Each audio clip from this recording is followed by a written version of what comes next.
Tengan todos ustedes muy buenas tardes. En esta oportunidad vamos a hablar sobre la etapa de instrucción en el procedimiento administrativo disciplinario. Esta etapa de instrucción es importante porque en esta etapa vemos las pruebas de cargo y las pruebas de descargo. Y a partir del análisis de estas pruebas de cargo y de descargo se emite el informe final de instrucción, el cual es remitido a la autoridad sancionadora. Con esta remisión se culmina la etapa de instrucción y se da inicio a la etapa de sanción o de decisión. Como una garantía del debido procedimiento administrativo, se establece que el procedimiento administrativo disciplinario debe estar a cargo de dos autoridades distintas, cada una encargada de una etapa del procedimiento administrativo disciplinario, ya sea la etapa de instrucción o la etapa de decisión. Entonces vamos a ver ahora esta etapa de instrucción en el procedimiento administrativo disciplinario. Vamos a tocar algunas situaciones interesantes respecto de este punto tan interesante. Bueno, primero lo que queremos poner en autos de que generalmente no es una regla, no es una obligación, pero generalmente hay una investigación preliminar. Hay excepciones donde no hay investigación preliminar. Entonces, esa investigación preliminar no es parte del procedimiento administrativo disciplinario. Por eso, esa investigación preliminar termina con el informe de precalificación. Ese informe de precalificación se envía a la autoridad u órgano instructor. Esta etapa de instrucción se inicia cuando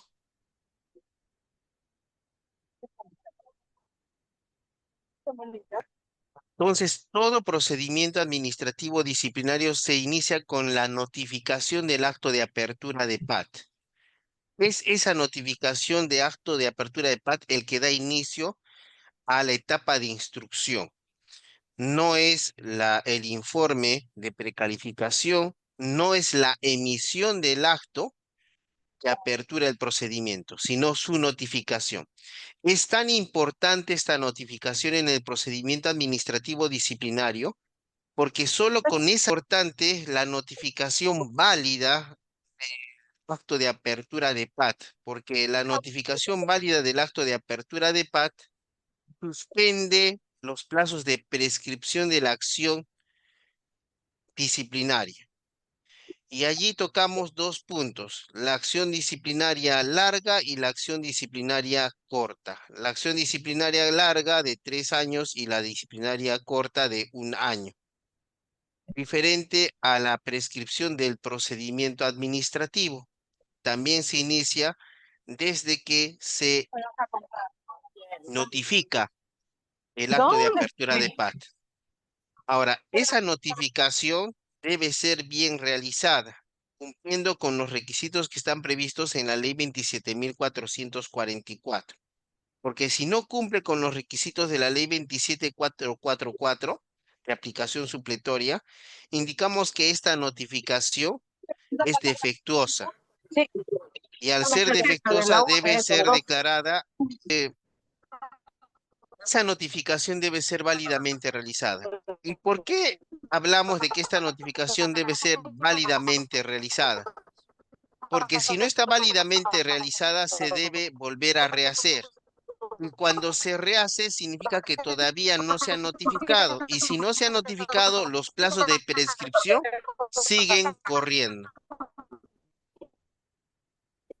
¿Correcto? Ya. Entonces vamos a ver ahora la introducción sobre el tema. Ya han visto la importancia de cómo inicia el procedimiento o la etapa de instrucción en el PAT.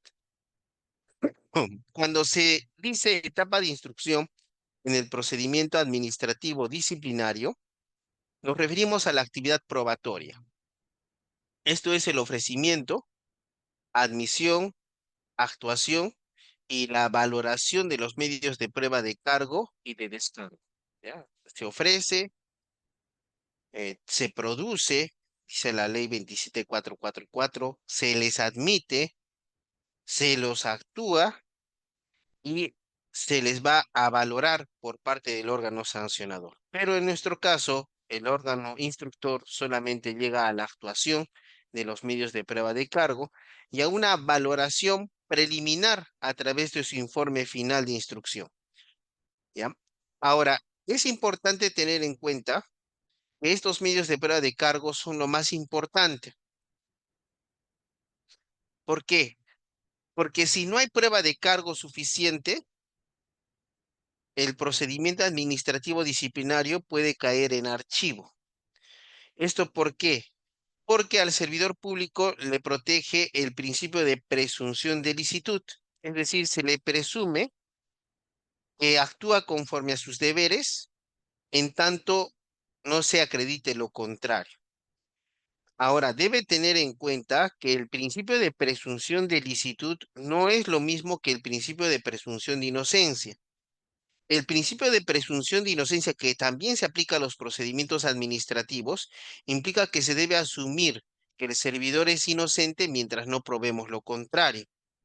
Pero el principio de presunción de ilicitud es que el servidor cumple sus deberes, en tanto no probemos lo contrario. Y esto es importante porque a veces les inician procedimientos administrativos disciplinarios a los servidores por incumplimiento de deberes.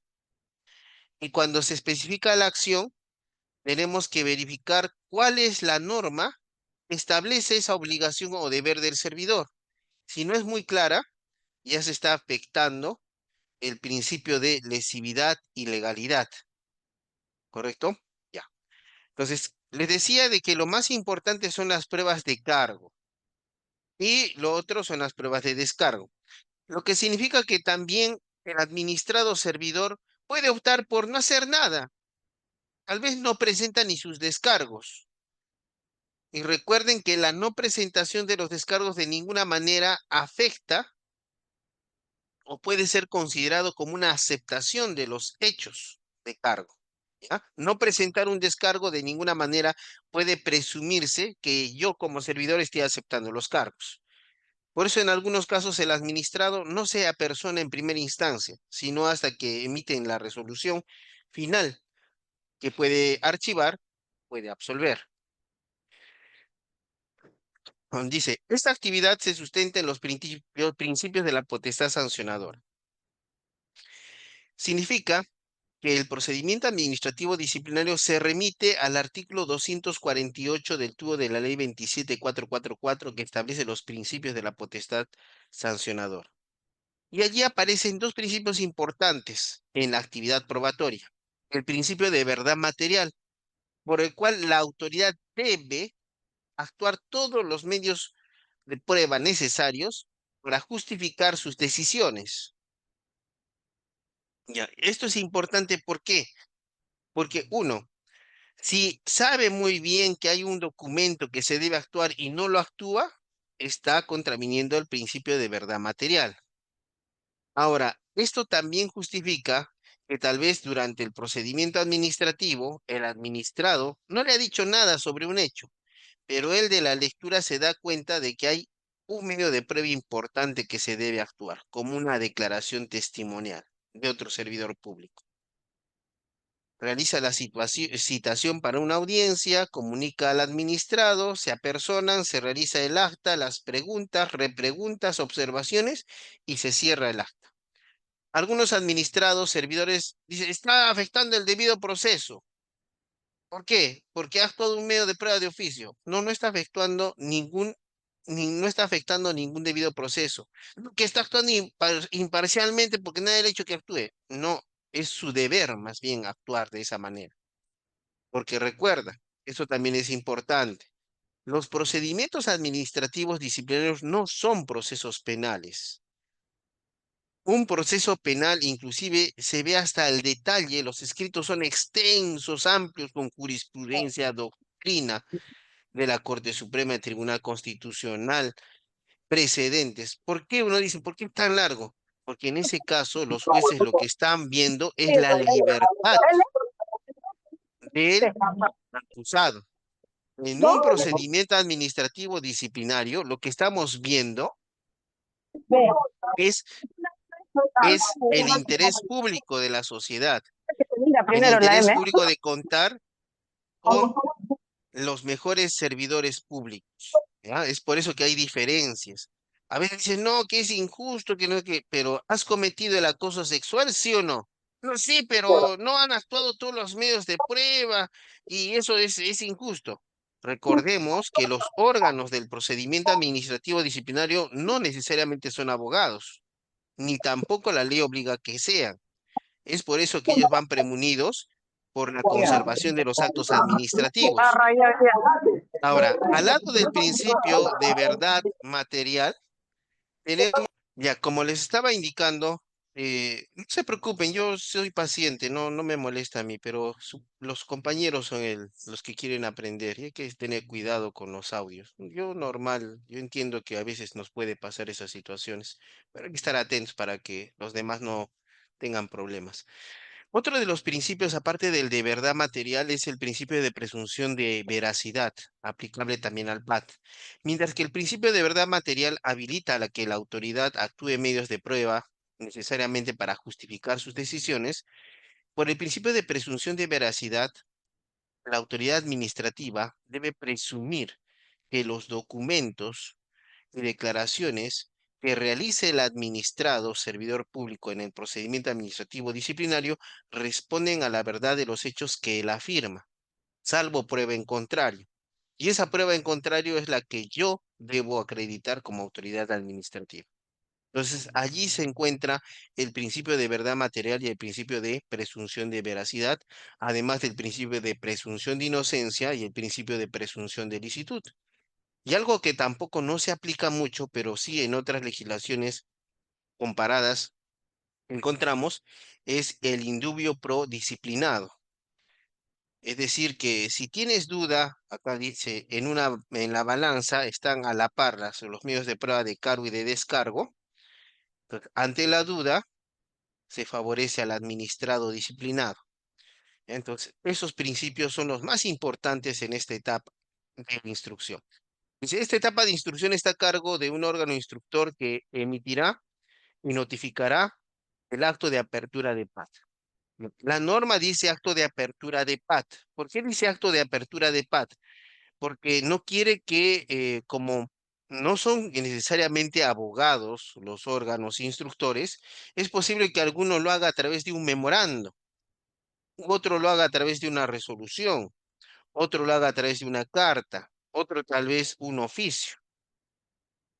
Y son válidos en tanto cumplan con los requisitos del acto de apertura de PAT, indicación del servidor, la posible sanción, entre otras situaciones que la misma norma le dice, esto tienes que decirle e informarle al administrado.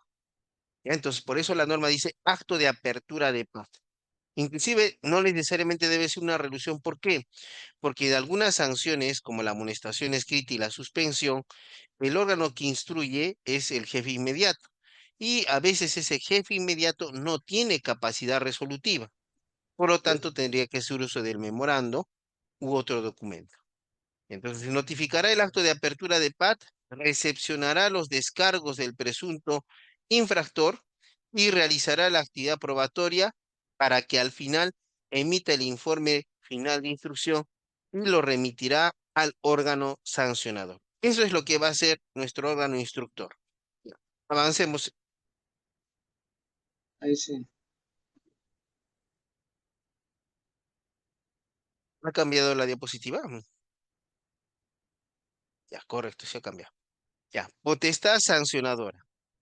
Dice, la potestad sancionadora de los órganos competentes del PAT de primera y segunda instancia son indelegables, puesto que el nombramiento de los mismos está efectuado previa y debidamente por la ley del servicio civil y su reglamento. Su inobservancia implica la vulneración principalmente del principio del debido procedimiento. ¿Qué nos quiere decir con esto este informe del Servir 784-2015 Servir? Que tal vez yo dentro de la entidad, el más alto órgano de la entidad, tal vez el alcalde, que dice yo tengo la autonomía municipal, o el gobernador regional, yo tengo la autonomía municipal, yo voy a delegar en otro las potestades sancionadoras, ya sea como órgano instructor u órgano sancionador. Pero eso no lo puede hacer porque por principio de legalidad debe acatar la Constitución, la ley y el derecho. Y en este caso, la potestad sancionadora solamente lo puede establecer una norma con rango de ley, como en este caso es la ley 30.057, la cual expresamente te puede remitir a su reglamento. Y también te remite, por aplicación supletoria, a la ley 30.057.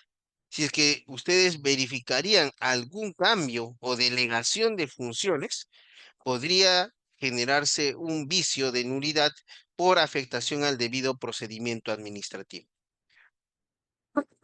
En ese sentido, corresponderá a cada entidad de la administración pública, conforme lo establecido en la ley 30.057 y su reglamento, siempre tener a la mano los instrumentos de gestión interna, como pueden ser, por ejemplo, el reglamento de organización y funciones o el manual de organización y funciones. Esto para determinar los órganos competentes, siendo estos indelegables de acuerdo al tipo de sanción a aplicarse. Ya sabemos que el órgano instructor en la amonestación escrita y en la suspensión es el jefe inmediato, y en la destitución, el jefe de recursos humanos o quien haga sus veces es el que será el órgano instructor. Por lo que a través de la Secretaría Técnica se emitirá un informe de precalificación, identificando, entre otros puntos, al órgano instructor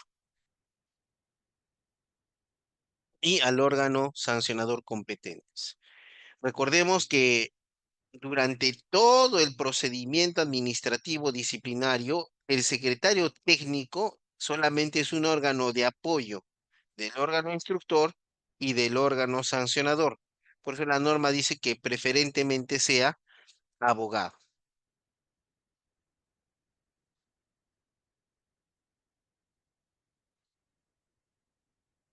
Ya. ¿Qué es el principio de jerarquía? Implica que la administración está sujeta a una organización o régimen jerarquizado.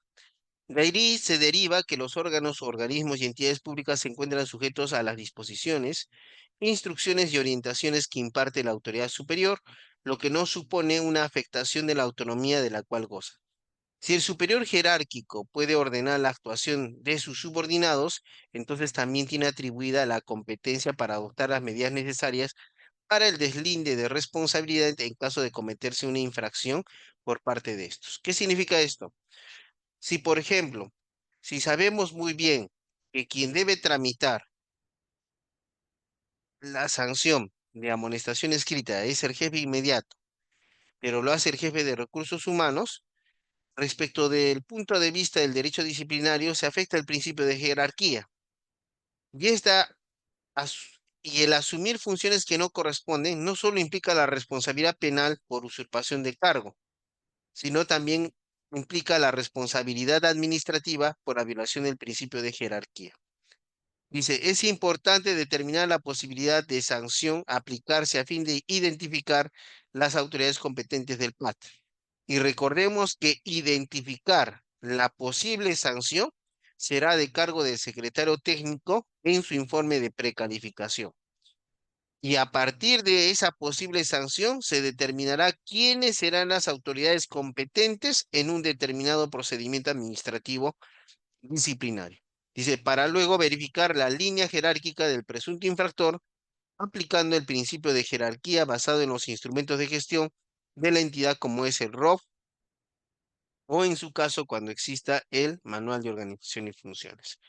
Es por eso que este cuadrito te va a establecer quiénes serían los órganos de instrucción competentes, no sin también establecerte a los órganos sancionadores y quién oficializa la sanción. Entonces, todo esto es primera instancia.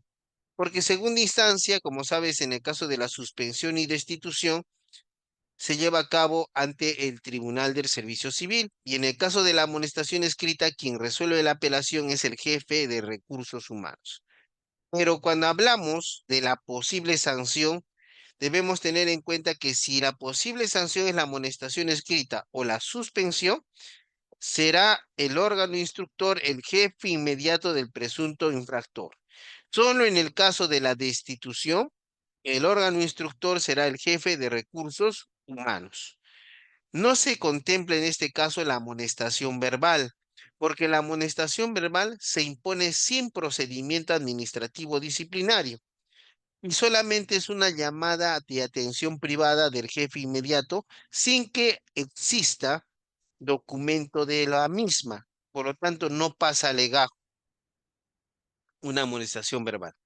Los tres sanciones que ves aquí, amonestación escrita, suspensión y destitución, sí implican un procedimiento administrativo disciplinario. En la amonestación escrita y en la suspensión, el órgano que sanciona varía. En la amonestación escrita será el jefe inmediato del presunto infractor, mientras que en la suspensión el órgano que sanciona es el jefe de recursos humanos. Aquí encontramos en la amonestación escrita una posible afectación al debido procedimiento administrativo, pero que deriva de la ley. Cuando revisas la ley 27444, dice que una de las garantías del debido proceso es separar la etapa de instrucción y la etapa de sanción y otorgarla a autoridades diferentes. Pero en este caso de la amonestación escrita, el órgano instructor y el órgano sancionador son lo mismo. Ahora, cuando el órgano sancionador impone la sanción, lo hace a través de un informe. Como es un solo informe, lo tiene que pasar al jefe de recursos humanos, quien emite un acto administrativo, una resolución que contiene el informe y oficializa la sanción del jefe inmediato, sin cuestionar lo que ha decidido el jefe inmediato. En la suspensión, si existe la división correctamente, en primera instancia como órgano instructor, encontramos al jefe inmediato del presunto infractor y como órgano sancionador al jefe de recursos humanos, que al tener capacidad resolutiva también oficializa la sanción. En la destitución, que es la sanción más grave y que acarrea la inhabilitación por 5 años, el órgano instructor necesariamente es el jefe de recursos humanos y el órgano sancionador es el titular de la entidad, que como tiene capacidad resolutiva, también oficializa la sanción mediante la resolución respectiva. En el caso del órgano instructor para funcionarios y exfuncionarios, en el caso de los funcionarios y exfuncionarios, por su nivel y categoría, la sanción a determinar, pero se va a establecer que el órgano instructor es una comisión del sector y el órgano sancionador será el titular del sector. La oficialización de la sanción se dará por el titular de la entidad.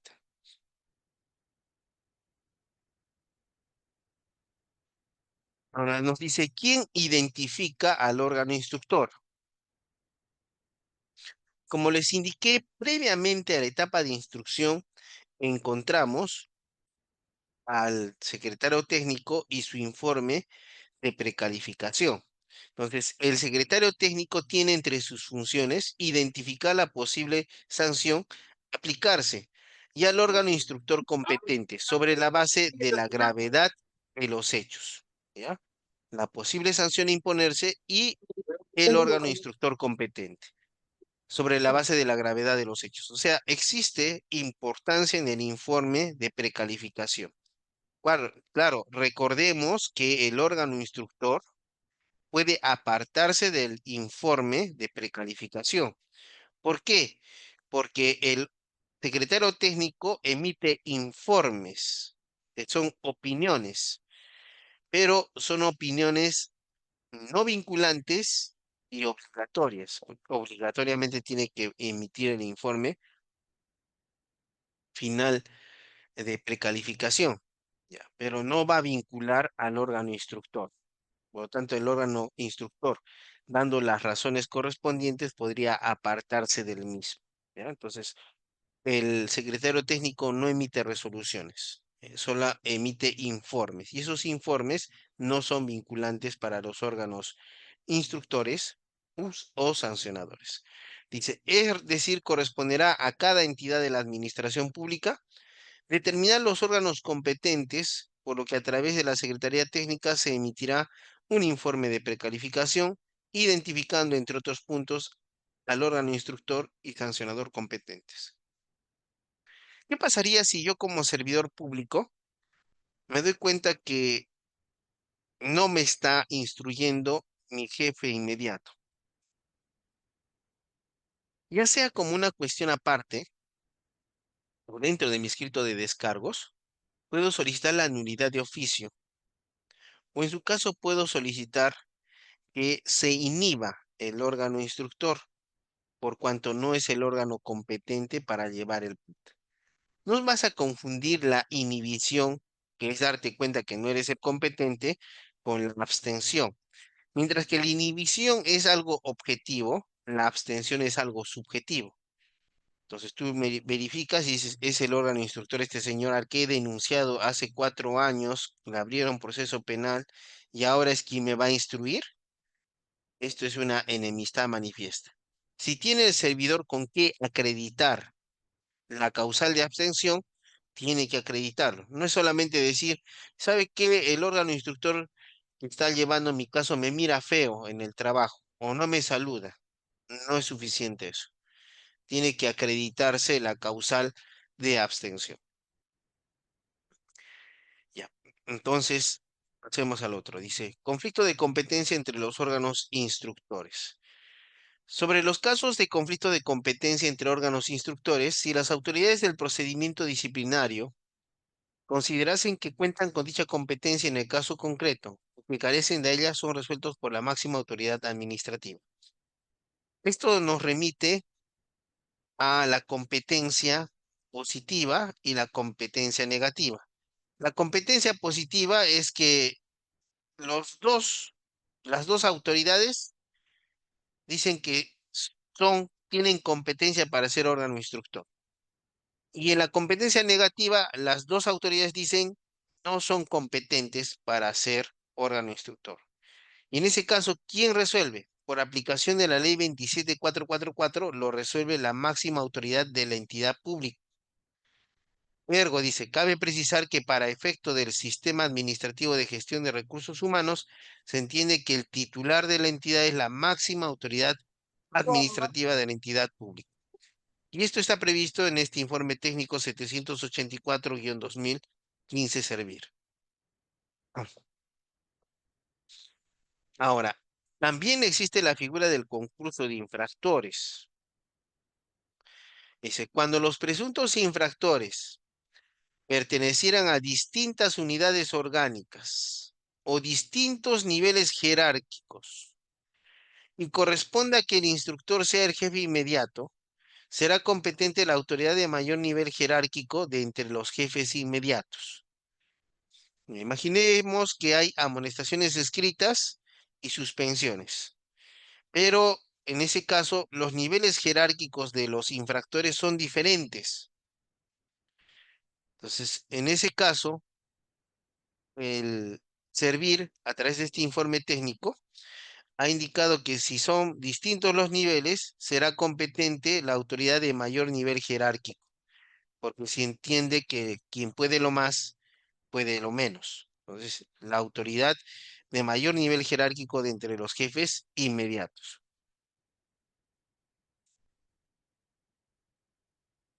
Ahora veamos el caso de la abstención del órgano instructor.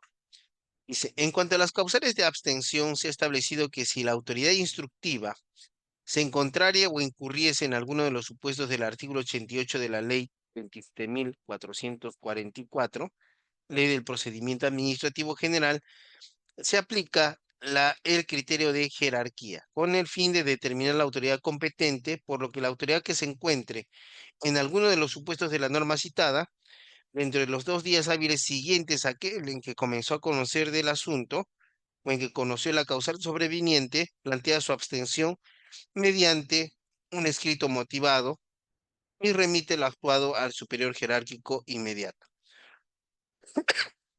Es decir, que si tú como órgano instructor te das cuenta que estás en una causal de abstención, es importante que te abstengas de oficio. No vayas a esperar de que el administrado lo realice. Porque si te prueban que tú sabías que estabas en la causal de abstención y no lo hiciste, y esperaste que el administrado se diera cuenta, entonces en ese caso incurres en responsabilidad. Ahora también, en ese caso, por cierto, se debe establecer cuándo se genera la causal de abstención. Imaginemos que se genera de manera durante el desarrollo del PAT.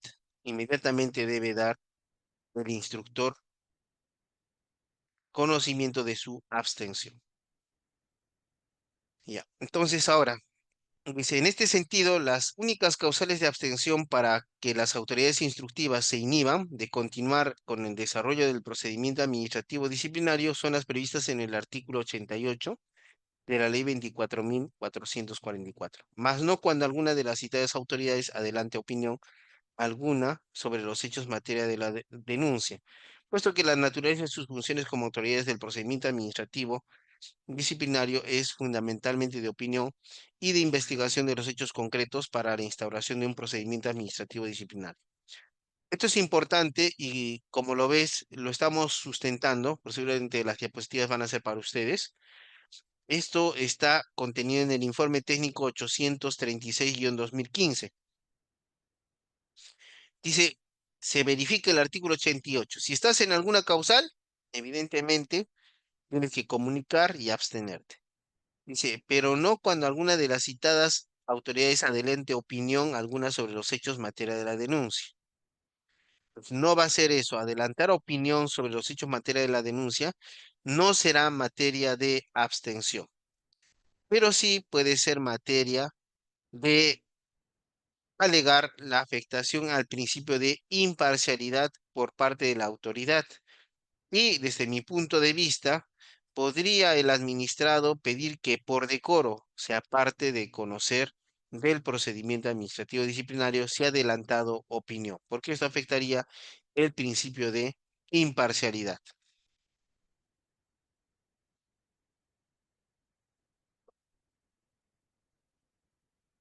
Órgano instructor en la etapa de investigación. Notificado el acto de inicio de PAT, el servidor inmerso en un PAT tiene derecho a presentar ante el órgano instructor del PAT sus descargos y las pruebas que crea de convenientes para su defensa, en el plazo sujeto a prórroga de 5 días hábiles, computables desde el día siguiente de la comunicación que determina el inicio de PAT. Vencido el plazo para la presentación de los descargos, el órgano instructor llevará a cabo el análisis e indagaciones necesarias para determinar la existencia de la responsabilidad imputada al servidor civil mediante la emisión de su informe final en un plazo máximo de 15 días hábiles. Esto merece alguna explicación importante. Una vez que se le notifica el acto de apertura de PAT al servidor, este tiene el plazo de 5 días hábiles, contados a partir del día siguiente de la notificación, para presentar sus descargos. Durante esos 5 días hábiles y sin que venzan, el administrado puede pedir una prórroga adicional de 5 días hábiles, los cuales automáticamente se unen a los 5 ya pasados y dan un lugar de 10 días hábiles para presentar los descargos. Es importante poner esa precisión porque a veces el administrado está esperando a que le respondan para recién computar los 5 nuevos días hábiles. Y eso no está bien, ¿correcto? Ya. Ahora, en este punto es importante decirte qué es lo que puede hacer el administrado o servidor público.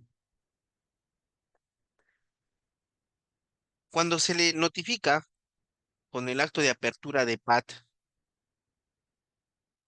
allí se le deben indicar los medios de prueba de cargo, ¿correcto? No es válido que de repente le digan, por medio de prueba de cargo, uno que está en el informe de precalificación, porque lo que se entiende es que el órgano instructor ha hecho una evaluación de lo que contenía y ha hecho su nuevo listado de medios de prueba de cargo. Si son los mismos, no hay problema, pero si son menos, no hay problema. Pero si de repente durante el trámite te saca más medios de prueba, ni siquiera te ha avisado durante el proceso, como sería una prueba de oficio, entonces allí se está afectando tu debido proceso. ¿Ya? Eso es importante. Ahora, ¿qué puede hacer el administrado? el administrado tiene que ver esas pruebas de cargo. ¿Para qué, tú dirás? El administrado podría presentar cuestiones probatorias. ¿Qué son las cuestiones probatorias? Lo que sucede es que la ley 27444 dice, cuando los procedimientos administrativos especiales no sean tan explícitos, puedes recurrir a otros ordenamientos jurídicos. Uno de esos ordenamientos jurídicos es el procesal civil, que habla de cuestiones probatorias. Estas pueden ser tachas u oposiciones. Tachas documentos y tachas testigos. Te opones a pericias o exhibiciones. Entonces, lo general es tachar documentos. También puede haber testigos y los puedes tachar. ¿Qué implica estas tachas? No hay plazo, ¿ah? Por cierto, no hay plazo. Se supone que lo haces junto con los descargos. Ya, ¿qué pasa con esto? Cuando tú tachas, lo que estás diciendo es que ese medio de prueba adolece de un defecto de eficacia. La autoridad lo puede actuar, pero no le va a servir de medio de prueba para imponer la sanción. Ese es el efecto de una tacha. Entonces, lo que se tiene que hacer es atacar los medios de prueba. Otra forma de atacar esos medios de prueba es tomando en cuenta las pruebas no permitidas en el procedimiento disciplinario. ¿Cuáles son esas pruebas no permitidas en el procedimiento disciplinario? Uno, la prueba ilícita. Cuando hablamos de prueba ilícita, es aquella prueba que contraviene la constitución política. Ejemplo, de repente, en el acto de apertura de PAT, como medio de prueba, se ofrece un mensaje de WhatsApp. Y resulta que quien ha denunciado y quien está ofreciendo ese medio de prueba no es parte de la conversación de WhatsApp. Por lo tanto, un tercero ha hecho uso de ese WhatsApp sin el consentimiento del receptor ni del emisor. Y eso nos lleva al secreto de las comunicaciones previsto en la Constitución. En ese caso, prueba ilícita. Otra prueba es la prueba ilegal. La prueba ilegal es aquella que se da, pero contraviene una norma con rango de ley. La ley 27444 o un decreto legislativo o la misma ley 30.057. Es prueba ilegal. Después encuentras la prueba prohibida. La prueba prohibida es aquella que expresamente la norma te dice esto está prohibido. Ejemplo, en alguna oportunidad cuando llegaba el procedimiento administrativo disciplinario por falsificación de documento, resultó que la autoridad instructora dispuso la contratación de un perito de parte de ellos. Inmediatamente le indicamos la norma que en la ley 27444 le prohíbe a la autoridad contratar peritos. Y lo dice expresamente. Institución está prohibida de contratar peritos a su costo. Entonces, en ese caso es prueba prohibida porque la norma expresamente dice esto está prohibido. También está prohibida las confesiones de los funcionarios. Luego encuentras la prueba irregular. Ya, la prueba irregular. Ya, la prueba irregular implica la obtención indebida de una prueba. Tú dirás, ¿y cómo así? Ya. ¿Te acuerdas que te dije sobre el testigo? Ya, entonces, el testigo digo como autoridad, voy a actuar la prueba del testigo.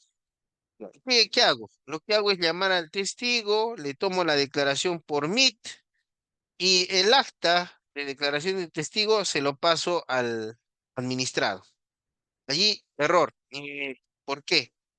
Porque la norma dice que el procedimiento regular para incluir esa declaración testimonial es notificar también al administrado para que presente en la audiencia de declaración de testigo. Como no se ha hecho siguiendo la forma, hablamos de una prueba irregular. Ahora, los medios de prueba en el procedimiento administrativo también son pertinentes, conducentes y útiles. Es por eso que puede haber la prueba no valorada y rechazada por la autoridad administrativa.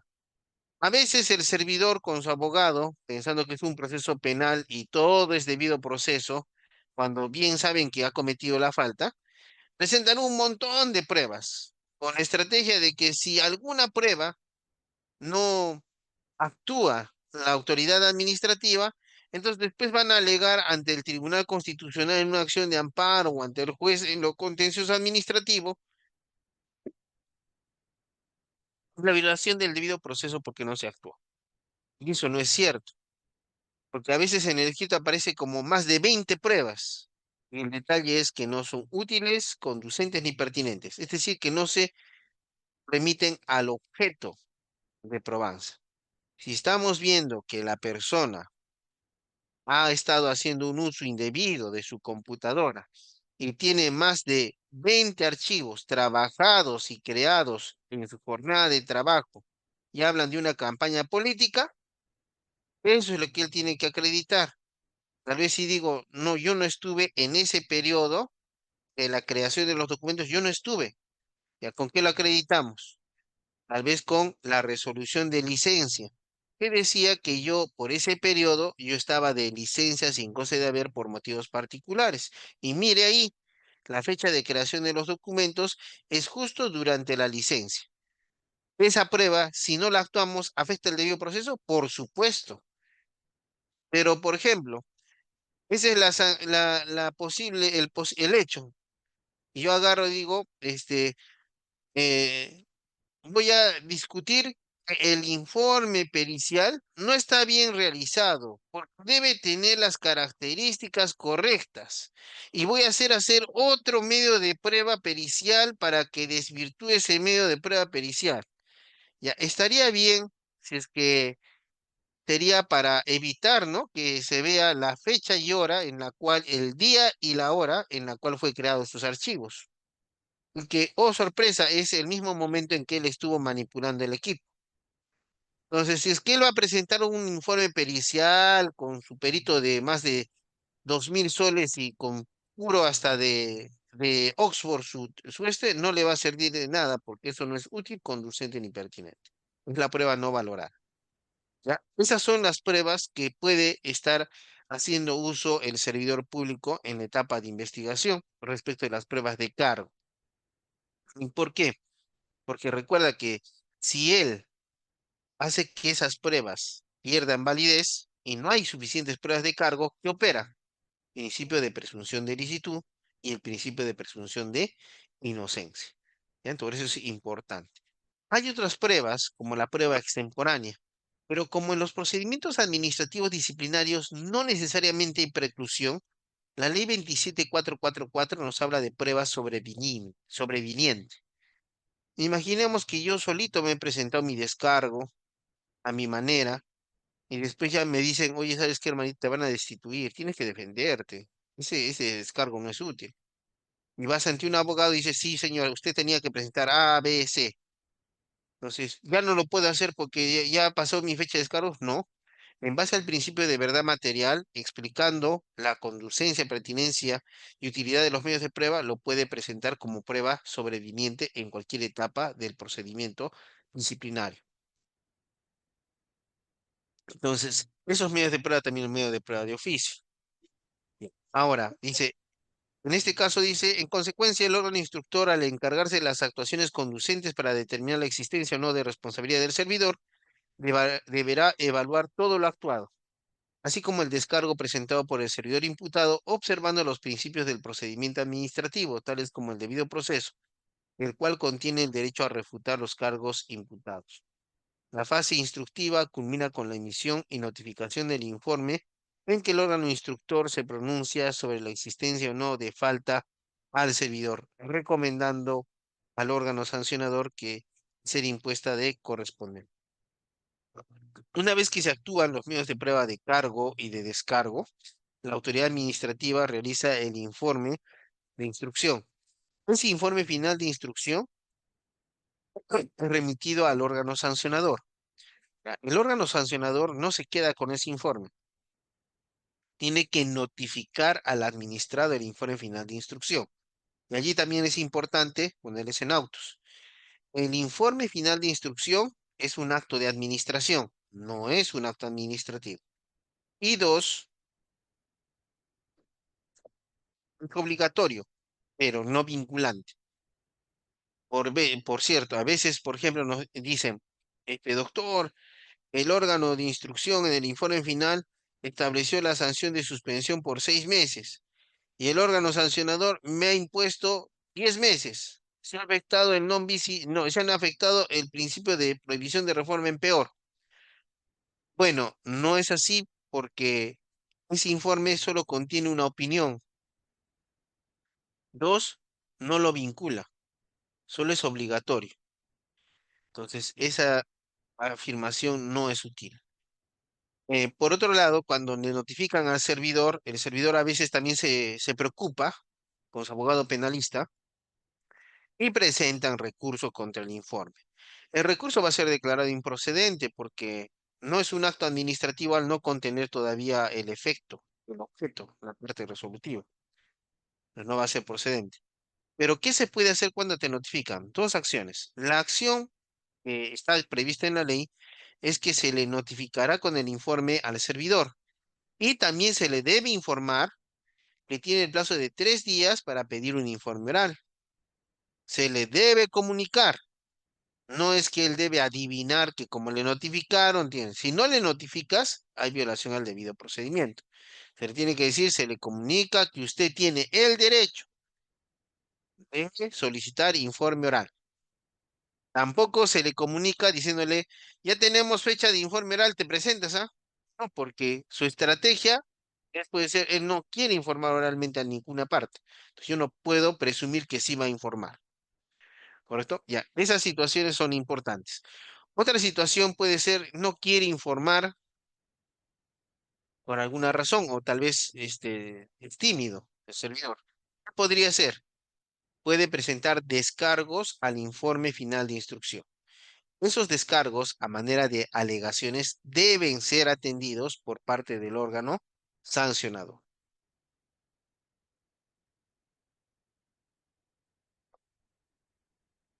Órgano instructor, apartamiento del informe de precalificación. Al momento de la emisión del acto de inicio de PAT, el órgano instructor podría apartarse de las conclusiones del informe de precalificación del secretario técnico, por no considerarse competente o por considerar que no existen razones para iniciar el PAT, argumentando en ambos casos las razones de su decisión. No es que me aparto porque sí, tengo que argumentar las razones de mi decisión. ¿Ya? Entonces tampoco es tan sencillo. No crea de que, como soy el órgano instructor y acá dice, fundamentaré lo que me dé la gana. No es así también. Alguien podría presentar una denuncia de un favorecimiento ilícito a un servidor y podrían aperturarle también procedimiento administrativo disciplinario al órgano instructor que sin tener razones adecuadas se aparta del informe de precalificación para favorecer a un servidor público. O sea, no es tan sencillo. Lo que sí podría ser, por ejemplo, también puede ser que vea él y dice suspensión, esto es una destitución y se puede apartar teniendo en cuenta las decisiones. Ya, allí también si usted dice, no, pero no puede, me está causando daño. Verifique si en vez si tiene prueba. No, me tiene cólera. ¿Tienes prueba de la cólera? No, no tengo prueba de la cólera. Entonces no podemos pedir la abstención. Siempre con prueba se habla. Dice, por consiguiente, al momento de la emisión del acto de inicio, el órgano instructor podría adoptar un criterio distinto al propuesto por el secretario técnico, ya sea con respecto a la pertinencia del inicio de PAT, declarando no al lugar al mismo o respecto a la tipificación realizada en el informe de precalificación, tanto en lo referido a la obligación infringida como en la falta en la que se subsumiría y la posible sanción, circunstancia como consecuencia de la cual podría considerarse incompetente para conocer el PAT. Sin embargo, dicha facultad de apartarse de las recomendaciones de la Secretaría Técnica exige por parte del órgano instructor la fundamentación de los motivos de dicho apartamiento. Ahora dice, sobre la estructura del acto que dispone el archivo por parte del órgano instructor, podrá tomarse como referencia la estructura obrante en el anexo C1, en cuanto corresponda o C o o no sea incompatible, el cual obra en la Directiva 002-2025, consistente en el informe, estructura del informe de precalificación que dispone el archivo de la denuncia. Entonces, el detalle sería, ya si yo como órgano instructor considero que no hay lugar a aperturar procedimiento administrativo ¿no? disciplinario, Y, la pregunta es, ¿y y vimos cómo esto mal que hay, hago este no al lugar? Entonces, porque por cuando acaso, yo hago este no al lugar, me dice el servir, puedes hacer uso de la estructura del informe de precalificación que dispone el archivo de la denuncia. Y esa es la forma en la cual, como órgano instructor, puedes declarar no al lugar al procedimiento administrativo disciplinario. Viabilidad de devolver el expediente del PAT a la Secretaría Técnica. Si posterior a la etapa de presentación de descargos, el órgano instructor tiene pruebas nuevas como parte de sus actuaciones conducentes a la determinación o no de responsabilidad disciplinaria, dicha autoridad debe incluir ello en el análisis que le corresponde realizar para la emisión de su informe final. En consecuencia, no es necesario que el órgano instructor solicite nuevamente los descargos al servidor o devuelve el expediente a la Secretaría Técnica, debido a que la obtención de nuevos medios de prueba le sirvan para acreditar los mismos hechos imputados y la misma falta mediante los cuales se inició el PAT.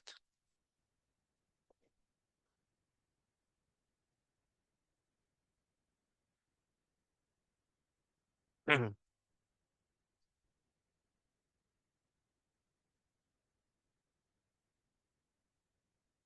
Entonces, a ver un ratito. Ya. Por otro lado, cabe señalar que el órgano instructor solo podría remitir el expediente a la Secretaría Técnica por una nueva precalificación de los hechos como consecuencia de la declaración de nulidad de oficio del acto de inicio de PAT por la detección de algún vicio que se haya configurado. La otra vez vi a un procedimiento administrativo disciplinario para suspensión de 2 hojas. No cumplía con señalarles lo más grave era, no cumplía con establecer los medios de prueba de cargo, ni tampoco adjuntaba los mismos. Evidentemente, ese acto de apertura de PAT es nulo de oficio. Es importante que tengas en cuenta que el acto de apertura de PAT no es materia de recursos administrativos, es inimpugnable, ya. Pero que no sea materia de recursos impugnativos no significa que pueda solicitar que se declare la nulidad de oficio por existir una manifiesta ilegalidad, como en el caso que te comento. Porque si yo continúo con ese procedimiento, igual el servir me va a dar en la cabeza y me lo va a regresar, generando tal vez responsabilidad para mí, que debía hacer bien el informe final de instrucción. Ahora, si son órganos, instructores o sancionadores, solamente deben tener a la mano la ley 30.057, régimen disciplinario. Aproximadamente 2 hojas, se leerá bien leído media hora. Te vas al reglamento de la ley 30.057.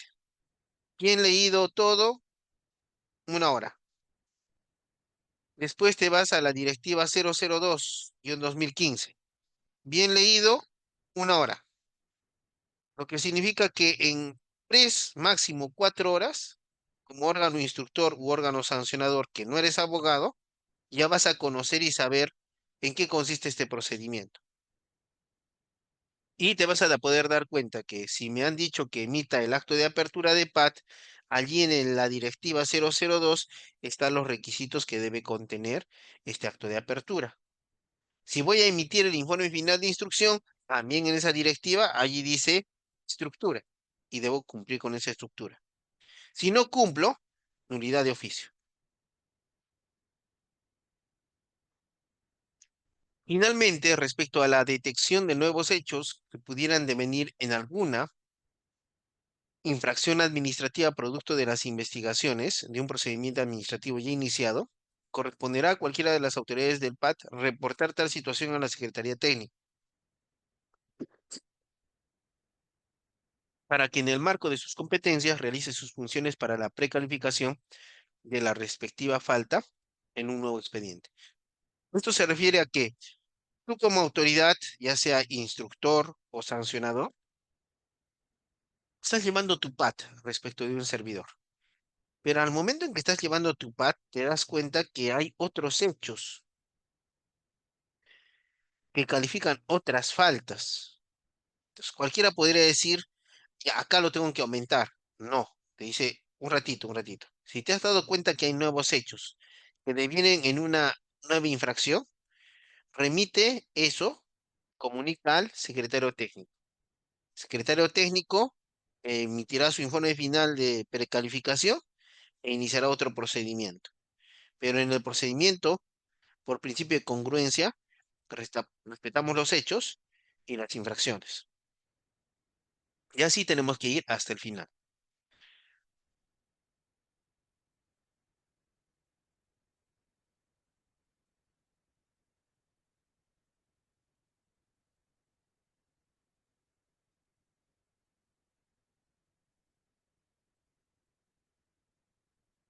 Modificación de la sanción en la fase instructiva del PAT. En la fase instructiva del PAT, el órgano instructor solo puede recomendar la ratificación de la sanción propuesta en el acto de inicio de PAT o la modificación de la sanción señalada en el acto de inicio de PAT por una gravedad, por una de menor gravedad o el archivo de corresponder. En el informe final correspondiente, para ser remitido al órgano sancionador, toda vez que el órgano sancionador es la autoridad que finalmente decide la determinación de la sanción a imponer o no. De ser el caso, Herbigratia, en un PAT iniciado por sanción de suspensión, debe señalarse que durante la fase instructiva podría recomendarse la modificación de dicha sanción por una sanción de amonestación escrita, a ser impuesta al servidor, lo cual no implicaría la afectación al principio de tipicidad, por cuanto se trata de la realización del análisis de la graduación por parte de las autoridades del PAT. ¿Qué significa esto? Yo como órgano instructor iniciamos por una suspensión, pero de todo lo que se ha actuado, esto dice es mínimo una amonestación escrita. Alguien podría pensar de que como la amonestación escrita implica otras autoridades, se tiene que declarar la nulidad del actuado e iniciar nuevamente, y eso no es posible. Si tú consideras que de la sanción de suspensión debe ser a una amonestación escrita, prosigues con el procedimiento, lo remites al superior en grado. Es por eso que los informes finales de instrucción no son vinculantes. Son obligatorios porque se deben emitir, pero no vinculan al órgano. Porque el órgano puede decir, que acá dice amonestación escrita? No, es acá suspensión, pero de un mes. Otro les puede decir, ya bueno, hemos iniciado, y sí, efectivamente, amonestación escrita y queda. Ahora dice, debe quedar claro, en la culminación de la fase instructiva, el órgano instructor solo tiene la facultad de recomendar la ratificación o modificación de la sanción propuesta inicialmente, pues la decisión final de determinar la sanción a imponer le corresponde al órgano sancionador del PAT, ¿ya? Al órgano sancionador. Solamente recomienda. Puede decir, voy a archivar el proceso en el informe final. O sea, el órgano de instrucción tiene dos momentos para apartarse. Uno, antes de emitir el acto de apertura de PAT, puede apartarse del informe de precalificación. Segundo momento, al momento de emitir el informe final de instrucción, puede apartarse de lo que se dijo en el acto de apertura de PAT. Esto se puede dar de mayor medida cuando hay cambio de autoridades, ¿correcto? Ya.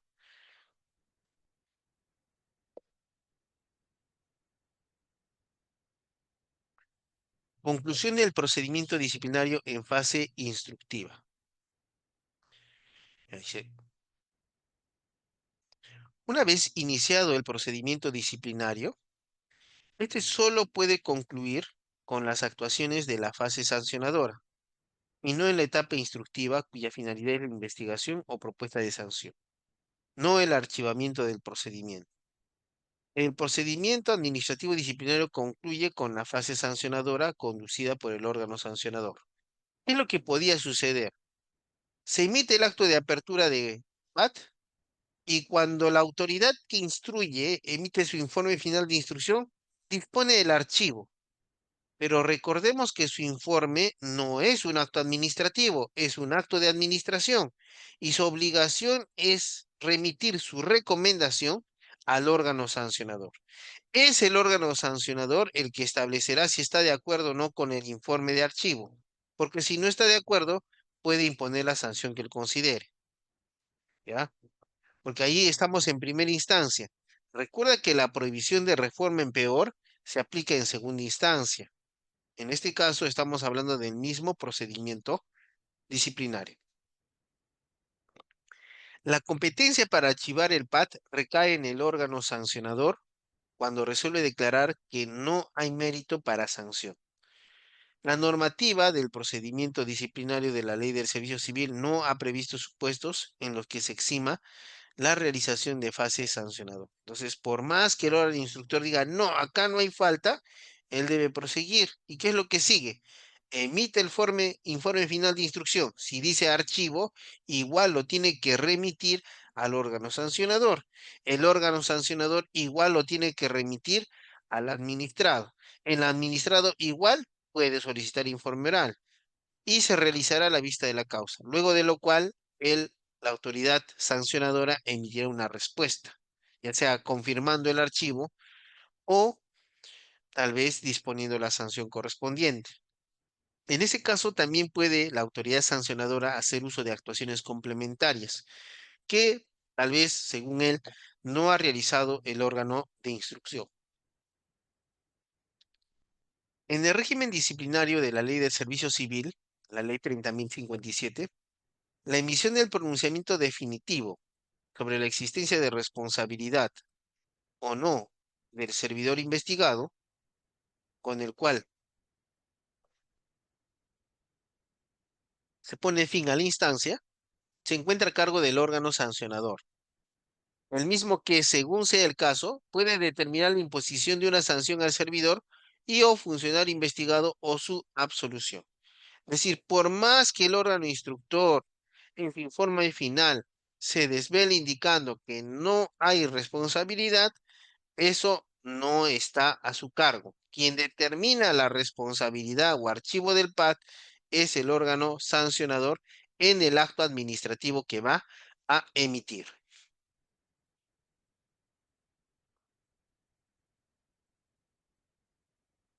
Ya, veamos el órgano instructor que impone la sanción de amonestación verbal. Dice, en aquellos PAT que son instaurados con recomendación de suspensión o destitución, el órgano instructor únicamente se encuentra facultado a indagar y analizar lo necesario para determinar la responsabilidad, la existencia de responsabilidad imputada al servidor, no siendo posible que en el desarrollo de la fase instructiva el órgano instructor se irrogue facultades que no le corresponden y disponga a imponer una sanción al servidor procesado. Si luego de instaurar el PAT con recomendación de suspensión o destitución, el órgano instructor considera que debe aplicar una sanción menor, deberá proponerlo en su informe y elevarlo al órgano sancionador para que éste evalúe si acoge o no su propuesta. Por lo tanto, no resulta viable que durante la fase instructiva, el órgano instructor pueda imponer la sanción de amonestación verbal. De ser así, esta medida resultaría nula de pleno derecho y el procedimiento seguiría su curso conforme a ley. Finalmente, precisamos que el principio de non bis in idem únicamente puede ser invocado contra sanciones válidas, lo que implica que sean impuestas por autoridad competente. ¿Qué sucede?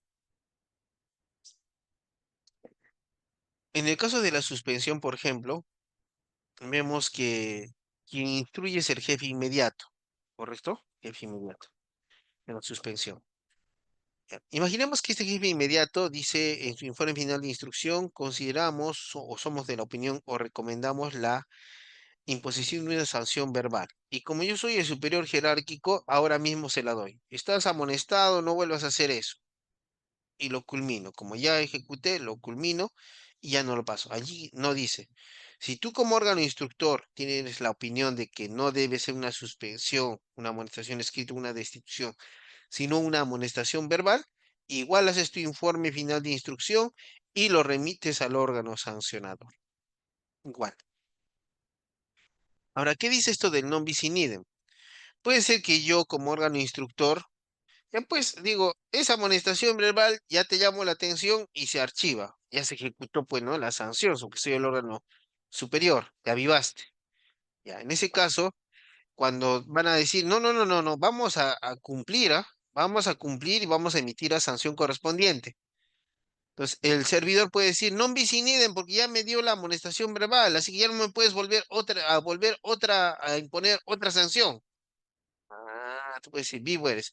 Y ahí el informe técnico te dice que solamente puede ser invocado el non bis in idem contra una sanción válida. Como esa amonestación verbal no es una sanción válida, no es posible alegar el non bis in idem. Eso se entiende porque el artículo 103 de la Constitución dice, esta Constitución no ampara el abuso del derecho. Entonces, cuando tú utilizas un principio, un derecho, para abusar del mismo, inmediatamente no se te aplica el principio como tú quieres.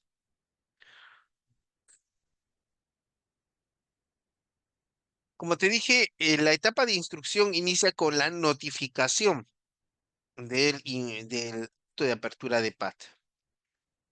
5 días para presentar descargos o no. Actuación de medios de prueba de cargo o de descargo. Informe final de instrucción. ¿Cuál es el contenido del informe final de instrucción? El informe que deberá remitir el órgano instructor al órgano sancionador debe contener los antecedentes del procedimiento y documentos que dieron lugar al inicio del procedimiento. La identificación de la falta imputada, así que como de la norma jurídicamente o jurídica presuntamente vulnerada. Cuando dice identificación de la falta, se refiere a la descripción de la infracción administrativa disciplinaria. Por ejemplo, el que falta 4 días no consecutivos, eso. O el que hace uso indebido de bienes del Estado. Esa es la falta. Dice, así como de la norma jurídica presuntamente vulnerada. Entonces, para decir que ha hecho uso indebido de bienes del Estado, por ejemplo, existe una directiva que para los que están en control patrimonial se les obliga a que deben cuidar sus equipos de cómputo. Entonces, esa es la norma presuntamente vulnerada, esa es la falta, y se dice los hechos que determinarían la comisión de la falta y los medios probatorios en que se sustenta, es decir, hechos probados. ¿Ya? No puede decirse hechos por decir sin prueba, porque si se dicen hechos que no tienen prueba, presunción de licitud, presunción de inocencia a favor del servidor. Ahora dice su pronunciamiento sobre la comisión de la falta por parte del servidor. Ya, en este caso, pronunciamiento sobre la comisión de la falta por parte del servidor. ¿Cometió o no la infracción? Deme, por favor, 30 segundos, por favor.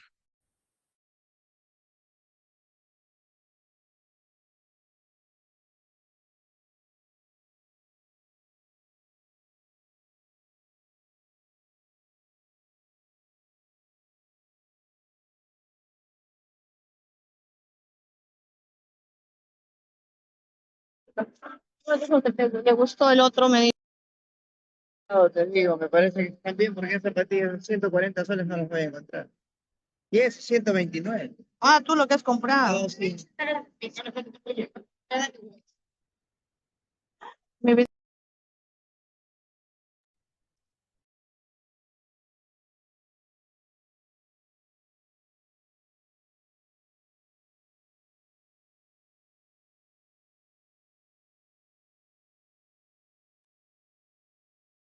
continuamos. Dice, su pronunciamiento sobre la comisión de la falta por parte del servidor civil. La recomendación de archivo o de la sanción aplicable de ser el caso. El proyecto de resolución o comunicación que pone fin al procedimiento debidamente motivado. ¿Ya? Esto es importante porque allí ya vemos la argumentación jurídica. ¿Y cómo es la argumentación jurídica? En este caso ves hechos probados, la infracción administrativa, la norma jurídica presuntamente vulnerada y en su caso la recomendación que es la conclusión de archivo o imposición de sanción. También es importante recordar que el procedimiento administrativo disciplinario no es inquisitivo. A veces piensas que como ya se abrió el proceso administrativo disciplinario en contra de un servidor, aunque no haya pruebas, aunque todo esté en contra, tenemos que sancionarlo, porque si no lo sancionamos, vamos a tener más problemas. Entonces hacen una cacería de brujas, donde peor va a ser, porque si el servir se da cuenta, más responsabilidad. Si es que un juez se da cuenta, más responsabilidad. Entonces siempre hay que tener mucho criterio.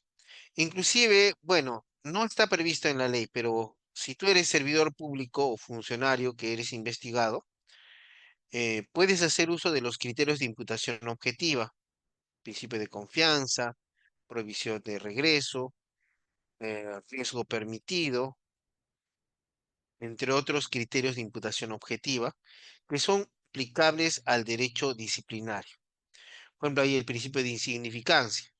Imagínate el caso de, lo dice Klaus Roxin en su libro Imputación Objetiva, principio de insignificancia, dice. Imagínate que hay cámaras, y yo soy el de mesa de partes, un jovencito, amable, y una viejita ha venido, y yo como es de la tercera edad le he apoyado, le he estado diciendo cómo deben ser las cosas, y bueno, ha salido el trámite sin que haya alguna parcialización, ha salido el trámite porque se ha orientado al usuario. La viejita agradecida, y ahí están las cámaras, de repente viene y me da un caramelito. Entonces, y me lo deja allí y se retira. Al poco rato, yo, como me da gusto el caramelito, me como el caramelito. La cámara lo ha captado. Proceso administrativo disciplinario está prohibido recibir dádivas de los administrados. ¿Cómo explicarías eso? ¿Hay infracción o no? Claro, si tú lo ves desde un punto de vista amplio, sí, sí, pues sí, pero se comió el caramelo. Es un caramelo. Y está acreditado en autos que no hubo alguna conducta indebida por parte del servidor. Inclusive de la cámara se nota que él come el caramelo porque sí, no porque, digamos, lo recibió nada. Entonces, allí, ¿qué se aplica? Principio de insignificancia. Después también hay otra situación. Abren proceso administrativo disciplinario porque no supervisaste. Entonces tú dices, ¿y dónde está el principio de división del trabajo y desconcentración en la administración pública? ¿Y cómo es eso? Me dicen que se han aprobado planillas, ¿ya? Esas planillas contienen escolaridad. Listo, se han aprobado planillas. ¿Y yo qué tengo que ver? Tú eres el jefe de recursos humanos y debiste supervisar que no se aprueben las planillas, pero eso es el sugerente de planillas, es su obligación, no es la mía, porque él es el que ve planillas. No, no, no, pero tú tienes la función de supervisar y esa es la prohibición de regreso. ¿Cómo así, tú dirás? Porque si estamos así, vamos a tener que el gerente municipal también debió supervisarme como jefe de recursos humanos y el alcalde debió supervisar al gerente municipal. Entonces, allí vemos que la causalidad debe evolucionar a una imputación objetiva en el procedimiento disciplinario.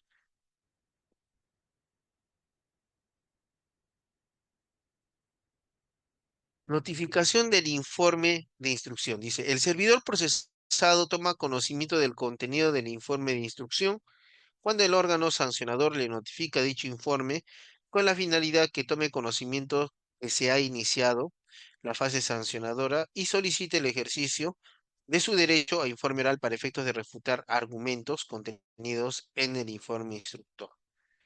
Como lo que no está prohibido está permitido, en vez de hacer el informe oral, tal vez presenta sus descargos con el informe de instrucción y es totalmente válido.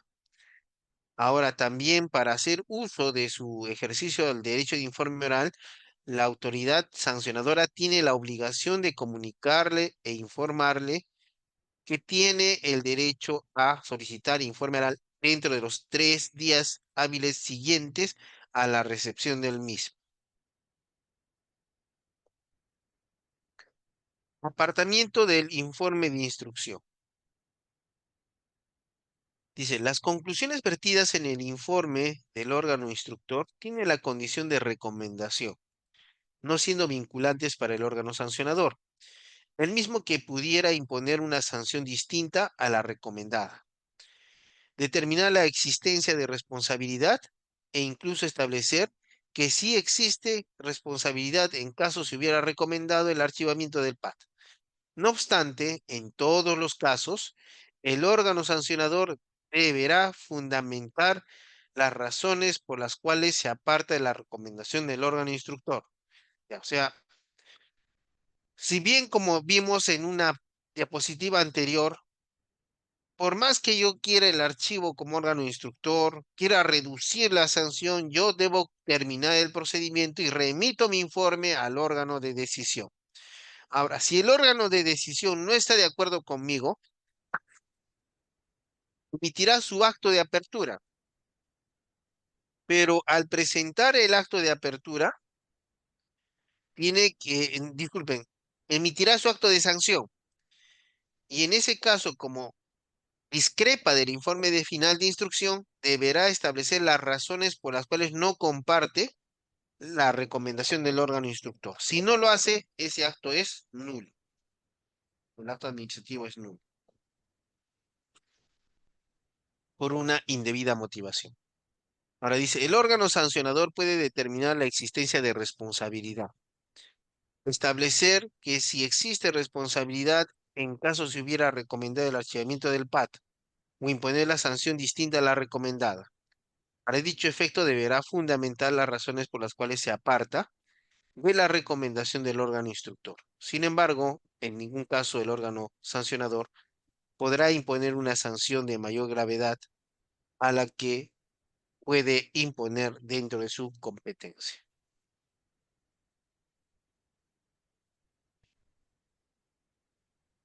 En conclusión, los órganos de instrucción en el procedimiento administrativo disciplinario son competentes conforme a los documentos de gestión. Estos órganos realizan la actividad probatoria de cargo y de descargo, garantizando el debido procedimiento administrativo. Su actuar culmina con la emisión y remisión del informe final de instrucción del órgano sancionador respectivo. Les vuelvo a reiterar antes ya de concluir que el procedimiento administrativo disciplinario no es un proceso penal. Y cuando aleguemos la violación del debido procedimiento, debe ser necesariamente por la violación de su contenido esencial. No es afectar el debido procedimiento cuando la autoridad que instruye o que sanciona modifica una fecha que no es sustancial para sancionar. Eso es un vicio no trascendente que se rige por la conservación de los actos administrativos. Y recuerda que el procedimiento administrativo disciplinario no está para respeta el debido proceso del servidor público en tanto sea atendible, pero el bien jurídico que protege el disciplinario es garantizar la supremacía del interés público sobre el interés particular del servidor. A diferencia de un proceso penal, donde exclusivamente estamos viendo la libertad individual, que es la base de la dignidad humana. Es por eso que exige grandes y rigurosos principios, los cuales por traslación lo aplicamos al PAT, pero con la sola finalidad de alcanzar la verdad. Pues, por ejemplo, si yo le pregunto, a ver, dígame usted, ¿cometió o no la falta? ¿Hubo acaso acoso sexual o no? Dice, no, no hubo acoso sexual. Mejor revisamos el acto de apertura y evidentemente no hay prueba del acoso sexual. Podemos luchar una absolución. Solamente hay una recomendación, hay una WhatsApp donde le dice, oye, preciosa, ¿cuándo me envías los documentos? Y dice que eso es acoso sexual en el acto de apertura. Evidentemente allí no hay acoso sexual y no hay más pruebas. Pero si vemos en el acto de apertura de PAT, que tiene declaraciones de WhatsApp, audios, documentos, cartas, hasta declaraciones testimoniales del acoso sexual, evidentemente allí mejor decirle, ¿sabes qué? Ya estamos perdidos. Reconozcamos la falta y tratemos de buscar, si es que se puede, una, de una destitución, una suspensión.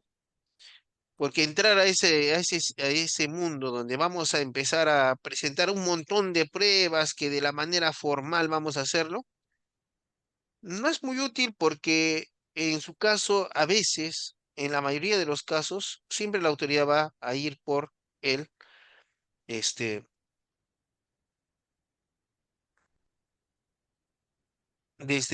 siempre va a haber el garantizar el interés público de la colectividad. Entonces, ¿cuál es el interés público de la sociedad? Tener buenos servidores públicos. Entonces, diferente al proceso penal, donde tenemos que cuidar al procesado. Entonces, eso le quería decir, porque ahora es muy común, debido proceso, y también hay que hacerlo concreto, porque a veces también se mandan con doctrina, jurisprudencia y legislación, y eso no es argumentación jurídica. Tiene uno que ir preciso. Si estamos viendo la falta, tenemos que analizar. Por ejemplo, si ustedes dicen acoso sexual, hay un acuerdo plenario que sí se aplica y se ve 3 puntos centrales. Esos 3 puntos centrales hay que desvirtuar. Si no se pueden desvirtuar, va a haber sanción. Si se desvirtúan, no va a haber sanción. Pero así puntual, no es poner que se afecta el debido procedimiento y 50 páginas de jurisprudencia del Tribunal Constitucional que no caen al caso. Sí es bueno señalar la jurisprudencia de la Corte Suprema y del Tribunal, pero respecto del caso concreto, aquí hay una igualita, una resolución del servir de la Corte Suprema o del Tribunal Constitucional, igualito a mi caso, o lo más análogo y similar, y eso sí tiene que aplicar. Pero si es mucho genérico, que el tribunal ha reconocido que en todos los procedimientos se aplica el debido procedimiento, eso ya todos lo sabemos. Pero si, digamos, dice jurisprudencia en la cual se indica que el no notificar con la fecha de audiencia, con el derecho de pedir informe oral al administrado, es una violación del debido proceso, y eso es lo que ha pasado en este caso, allí sí es útil, porque esa jurisprudencia se refiere justo a tu argumentación. Entonces, a tener presentes. Muchas gracias.